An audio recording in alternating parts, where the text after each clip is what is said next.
Over the line with a 1-0 win, which puts them into a very strong position for a playoff place. They would confirm it if Bahrain do not win this evening. They finish with a match in Japan while out of contention China hosts.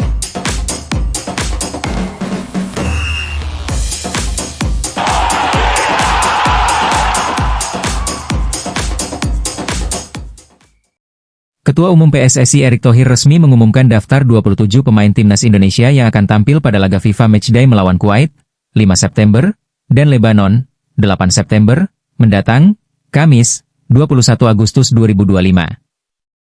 Ini menjadi bagian dari persiapan menuju ronde keempat kualifikasi Piala Dunia 2026 melawan Arab Saudi dan Irak.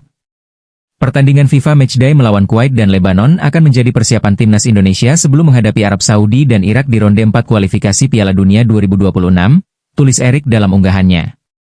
Pengumuman ini juga menandai komposisi awal skuad utama Patrick Kluivert setelah sebelumnya memanggil 32 pemain pada sesi kualifikasi Piala Dunia 2026 melawan Jepang dan Cina.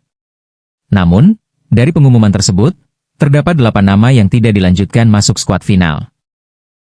Sejumlah nama seperti Martin Paes dan Ula Romeni memang dikonfirmasi mengalami cedera. Namun kasus seperti Ivar Jenner, Pratama Arhan, dan Asnawi Mangkuala menunjukkan bahwa alasan non-medis juga menjadi pertimbangan serius pelatih. Bahkan, pengalihan Rafael Struijk ke timnas U23 menunjukkan strategi dual track PSSI dalam memaksimalkan pemain diaspora. Berikut penjelasan lengkap mengapa 8 pemain dicoret, dan bagaimana pilihan ini mencerminkan pertimbangan teknis, kedalaman skuad, dan rencana jangka panjang tim nasional. Kiper utama Martin Paes harus absen karena mengalami cedera paha atas.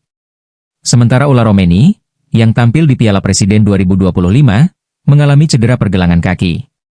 Kasus Ivar Jenner belum dikonfirmasi secara resmi, namun absennya diduga juga berkaitan dengan kondisi fisik. Ketua Umum Persatuan Sepak Bola Seluruh Indonesia, PSSI, Erick Thohir, mengatakan Ivar Jenner memang seharusnya dipanggil pelatih Gerald van den Burg ke timnas U23 Indonesia. Tetapi, sang pemain Utrecht tersebut tak bisa memenuhi panggilan timnas U23 Indonesia. Ivar, saya dapat kabar juga dari BTN dan tim kepelatihan, Ivar harusnya kita panggil, ujar Erick Thohir. Problem cedera menjadi alasan bagi Ivar Jenner, pemain kelahiran 10 Januari 2004 ini, untuk ambil bagian di kualifikasi Piala Asia U23 2026.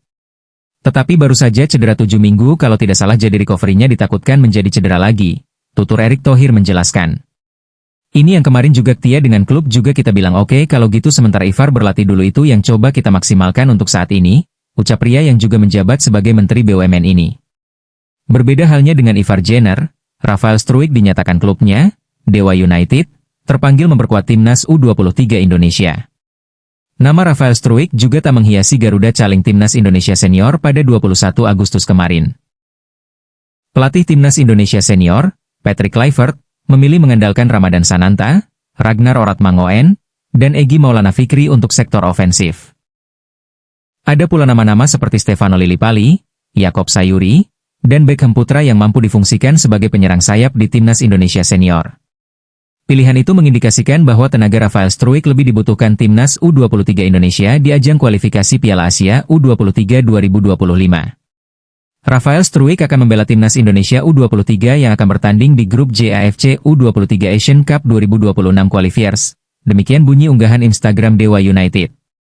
Melansir Bola Sport, keputusan untuk tidak menyertakan Pratama Arhan dan Asnawi Mangkuala mencerminkan pergeseran dalam strategi bek sayap.